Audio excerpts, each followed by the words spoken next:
जी, कैसे हैं आप सब लोग।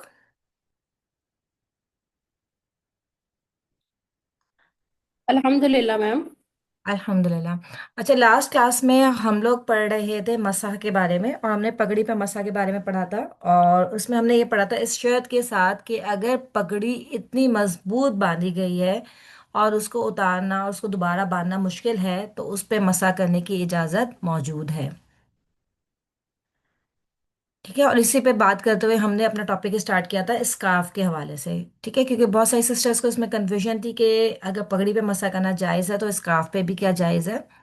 तो इसके बारे में मैंने जो स्कॉलर है उनका फतवा भी आपको अल्हम्दुलिल्लाह ग्रुप में सेंड कर दिया था, और लास्ट क्लास में भी हमारी ये डिस्कशन हुई थी कि स्कार्फ को पगड़ी पर कयास नहीं किया जा सकता। क्यों कयास नहीं किया जा सकता? क्योंकि पगड़ी के लिए भी जो शर्त है वो यही है कि पगड़ी इतनी मजबूत बांधी गई हो और उसको खोलना और दोबारा बांधना मुश्किल हो, तो ऐसी पगड़ी पे मसा की इजाजत है। लेकिन जहाँ तक स्कार्फ की बात है तो स्कार्फ में ये मुशक्कत नहीं है। ठीक है, स्कार्फ जब आप पहनते हैं तो उसको खोल के दोबारा पहनने में इतनी मुश्किल नहीं है। जहाँ तक बात ये हुई थी कि बाज दफ़ा इंसान ऐसे हालात में वज़ू कर रहा होता है कि उसके सराउंडिंग्स में कुछ नामहरम होते हैं, तो इन हालात में क्या किया जाए। तो देखिए, जब आप वज़ू करते हैं, अव्वल तो देखिए अल्हम्दुलिल्लाह अब most of the like places पे आप देखिए कि ऐसे ऑप्शंस मौजूद होते हैं कि ख़वातीन के लिए अलग वॉशरूम होता है, तो वहाँ पे ये मसला दरपेश नहीं होता। ठीक है, लेकिन चले हम बहुत ही वर्स्ट सिनेरियो को अगर कंसीडर भी कर लें, तो अगर ऐसा कहीं पे है तो आप ये देखिए कि अगर आप जिस जगह पे आप वज़ू कर रहे हैं, तो वहां पे आप अपने हाथों को भी धोना है आपने। ठीक है, अपने हाथों को भी आपको कोहनियों तक धोना है, तो ऑब्वियसली आपको अपनी स्लीव्स ऊपर करनी होगी। तो जो आपके हाथ हैं ये भी आपके सतर में शामिल है।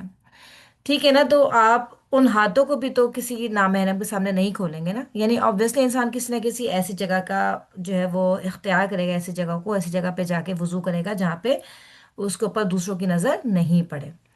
ठीक है, तो इस तरह से हाँ, ये है कि स्कार्फ के ऊपर आपको अगर ये मसला है तो उसमें ये है कि आप स्कार्फ को थोड़ा सा लूज करेंगे, और उसके बाद अपने हाथों को आप स्कार्फ के अंदर से ही ले जाएंगे मसा करने के लिए। अगर आपके हाथ बहुत नीचे तक घुटने तक नहीं भी पहुंच रहे, जैसे कि हमने पढ़ा था कि मसा के लिए आपके हाथ घुटने तक पहुंचने चाहिए, तो अगर आप सर के एक हिस्से तक भी आपके हाथ पहुंच रहे हैं, यानी जहां तक आपके मैक्सिमम पहुंच रहे हैं, तो वहां तक आप उनको ले जाके उस उतने सर का मसा कर लेंगे इंशाल्लाह ताला।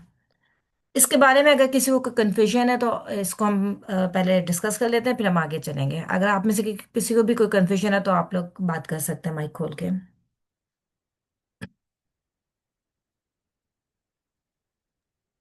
नहीं मैम, अभी तो क्लियर है। वैसे कोई क्वेश्चन होगा तो हम एंड में पूछ लेंगे।